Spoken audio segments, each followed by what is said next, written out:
Happy women's டேன்னு message வந்தா இந்த கேள்வி மனசுல வந்துரும். மகளிர் தினம் ஏன் கொண்டாடுறோம்?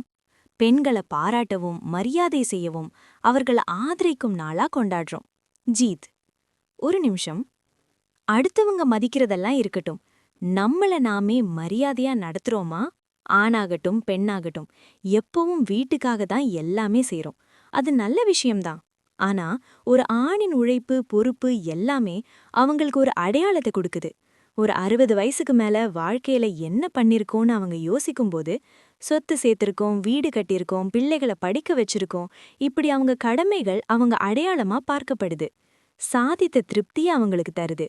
உண்மையிலும் அவங்க கடமைகள் சாதனைகள் தான் இல்லையா? எதுவும் எளிதானதல்ல.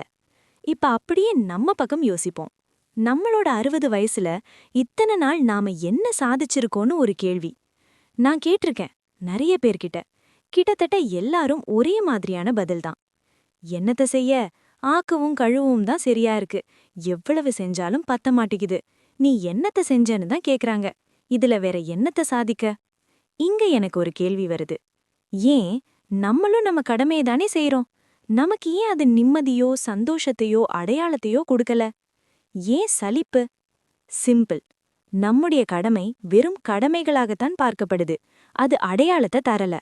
நான் 5 மணிக்கு எழுந்திருச்சு சமைச்சேன், சிங்க்ல பாத்திரமே சேராத கழுவிடுவேன், அழகா துணி மடிச்சு வைப்பேன்னு செய்யற எல்லா வேலையும் பட்டியல் போட்டு சாதனைகள்னு வாசிக்க முடியாது.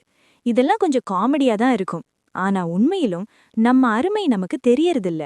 7 மணிக்கு ஸ்கூல் போக, 8 மணிக்கு ஆஃபீஸ் போக, நாம 5 மணிக்கு எழுந்திருச்சு வேலை செய்ய ஆரம்பிக்கிறோம்.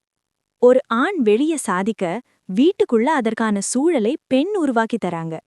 ஒரு ஆணின் உழைப்பு வருமானத்தின் அளவு, ஒரு பெண்ணின் உழைப்பு உணரப்படுவது கூட இல்ல. உலகமே அப்படிதான் இயங்குது, அத மாத்த முடியாது.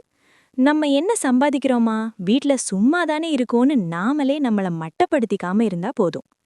நமக்கெல்லாம் மனசுக்குள்ள எப்போதும் ஏதாவது ஒரு வேலை ஓடிக்கிட்டே இருக்கும். ஆமான்னு சொல்றவங்க கை தூக்குங்க.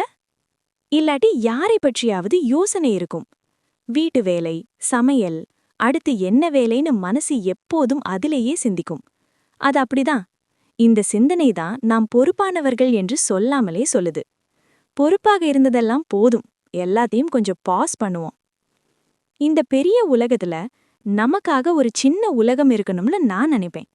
வீட்டு வேலைகளையும் டு டூ லிஸ்டையும் தாண்டி குடும்பம் அமைதியா இருக்கணும்னு நாம் அட்ஜஸ்ட் பண்ணுவோம், சாக்ரிஃபைஸ் பண்ணுவோம், பல விஷயங்களை ஏத்துக்குவோம். அது ரொம்ப முக்கியம்தான். ஆனா பொறுப்புகளும் தியாகங்களும் மட்டும் வாழ்க்கை இல்லதானே. நமக்கு பிடிச்சதையும் செய்யலாம், ஏதாவது கத்துக்கலாம், தப்பில்ல. நம்மள பத்தி நாம யோசிக்கிறோமா? நம்முடைய மென்டல் ஹெல்த்தை கவனிக்கிறோமா? பிசிக்கல் ஹெல்த்தை கவனிக்கிறோமா? நாம சந்தோஷமா இருக்கோமா? நம்மை பற்றி நாம பெருமைப்படுறோமா? நம்முடைய அடையாளம் என்ன? ஒரு விஷயத்த நான் நம்புவேன். நம்ம உள்ள என்ன இருக்கோ அதை தான் நாம அடுத்தவங்களுக்கு தருவோம். நம்ம உள்ளுக்குள்ள சந்தோஷம் இருந்தாதான் அதை மத்தவங்களுக்கு கொடுக்க முடியும். நாம் நம்மையே மதிச்சாதான் மத்தவங்களையும் உண்மையாவே மதிக்க முடியும். அதனால ஆணோ பெண்ணோ, நமக்காக ஒரு கேள்வி. நமக்காக நாம் என்ன செய்கிறோம்? யோசிங்க. கடமைகளை தாண்டி யோசிங்க. ரொம்ப பெருசா யோசிக்க வேண்டாம், ரொம்ப சின்னதா இருந்தாலே போதும்.